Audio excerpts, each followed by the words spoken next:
Hey guys, if you are new, my name is Vanessa, and today I am sharing with you, in my opinion, I've made these several times now, the best pumpkin cream cheese bread recipe and pumpkin caramel cookies. They are so good. They fly off my counters whenever I make them here in the house.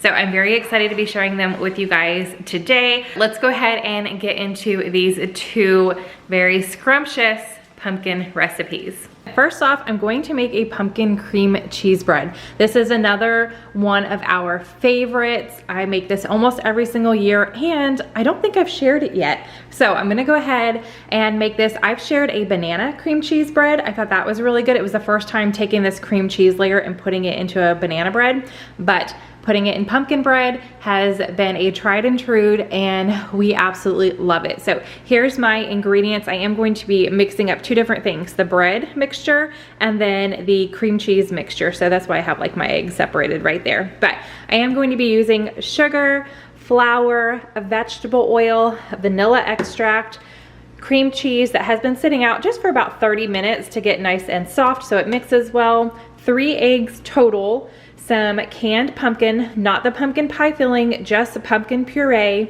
some pumpkin pie spice, or you can use a mixture. Sometimes this is hard to find, but you could use the other spices that are individual, baking powder, and salt. So we are gonna go ahead and get our dry ingredients mixed up first. So in a bowl, I am going to add 1 3/4 cup of flour, 1 and 2 teaspoons of baking powder. And while I am mixing up these dry ingredients, my oven is preheating to 325 degrees. 1/2 teaspoon of salt, and then the good stuff, 1 1/2 teaspoons of the pumpkin pie spice. And if you can't find a pumpkin pie spice, I wanted to go ahead and show you guys what's in it. You can just add some cinnamon, ginger, nutmeg, and allspice, and then just mix those together, and that will be very similar to the pumpkin pie spice that's already mixed up for you. So that is it for the dry ingredients. I'm gonna go ahead and whisk these together. All right, so the next few ingredients that are also in our bread mixture, you could mix up separately if you really wanted to. A lot of people do that. But 1, I hate dirtying extra dishes if I don't need to. And 2, it's really not that big of a deal to just go ahead and throw it in your bowl and just mix it like that. I do like to do the dry ingredients first just to make sure all those seasonings are all over the place. But as far as the wet ingredients, you don't really have to mix those separately together and then add them all. So I'm just gonna go ahead and start adding in everything else in my bowl, which is 1 and 2 eggs, 1 1/2 cups of sugar, 1/2 cup of vegetable oil, and then 3/4 cup of the pumpkin puree. Okay, and then I'm just gonna go to town mixing this up. You could use a hand mixer if you wanted to, but I'm going to be using my KitchenAid for the cream cheese filling. And again, I just don't want to dirty a whole bunch of stuff. It's much easier to wash a spoon than a set of mixers. So this is gonna take a few minutes since I'm choosing to do it this way, but it's also a really nice arm workout.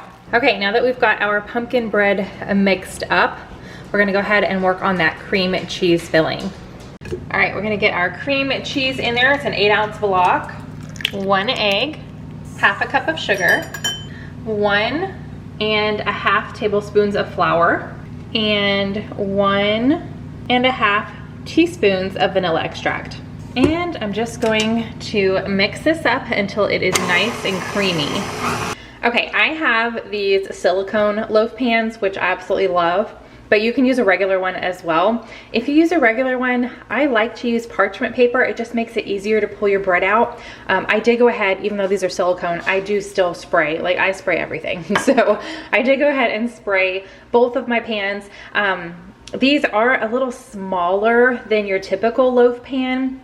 I did get these off of Amazon, so they are in my Amazon storefront. That's always linked in the description box. But I think with this amount, I haven't made this recipe in over a year.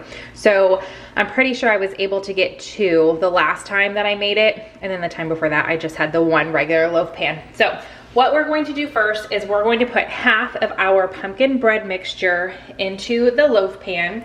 So again, if you have 2 smaller ones, you should be able to get 2 smaller loaves out of this. But if you have a regular, like larger loaf pan, this will just make 1. And then if you have 1, put all of your cream cheese mixture.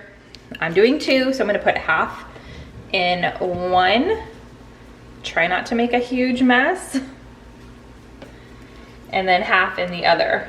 And then I'm just gonna use my spoon and kind of spread it out the best that I can. Then we're gonna take the rest of our bread mixture and get that on top. All right, so I've got the second half of the pumpkin on top. You can see that it doesn't quite cover it, but that's okay. You could just leave it like this and bake it. I like to take a chopstick just because it's a little thicker on the end since this is a bread. And I'm just gonna kind of swirl this around, just like so. I'm gonna do the same thing to this one.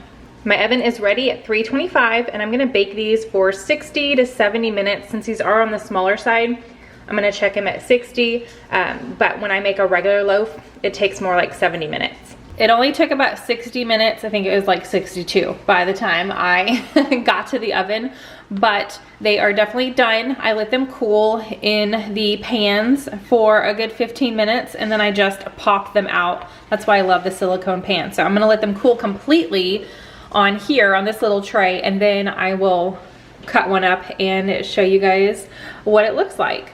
All right, I sliced a few pieces so you guys could see the inside and the cream cheese layer. These are so like super moist and delicious. I love adding the cream cheese aspect to the pumpkin bread. So I saved probably the best for last, but that is just because I love making cookies. There's just something relaxing about it. So I'm thinking of doing a ton of cookie recipes in December, and not just cookies but bars, just different kind of things for like a cookie exchange. Let me know if you guys would be interested in something like that, either one every day for like a week, or I'm not sure yet, but I love cookies. So we are going to make some caramel pumpkin cookies. I've got all my ingredients out here. I've got some caramel bits, some English toffee bits or the Heath bar, my pumpkin left over from my can, using it from the bread, 2 sticks of butter. So you're gonna need 1 cup of butter and 1 stick is half a cup. So I've got 2 there. I'm gonna use some vanilla extract, brown sugar and granulated sugar, a little bit of salt, some baking soda, and flour. So first we are going to get our dry ingredients mixed up in a bowl. To my mixing bowl, I am going to add 2.5 cups of flour, 1 teaspoon of baking soda, and half a teaspoon of salt. Just gonna whisk these together. So I am at my stand mixer. My oven is preheating to 350 degrees. Pretty sure I forgot to mention that. I have 3/4 cup of brown sugar in my bowl, and I'm adding the same amount, 3/4 cup of granulated sugar. I'm adding 1 teaspoon of vanilla extract, half a cup of pumpkin, and my 2 sticks of butter.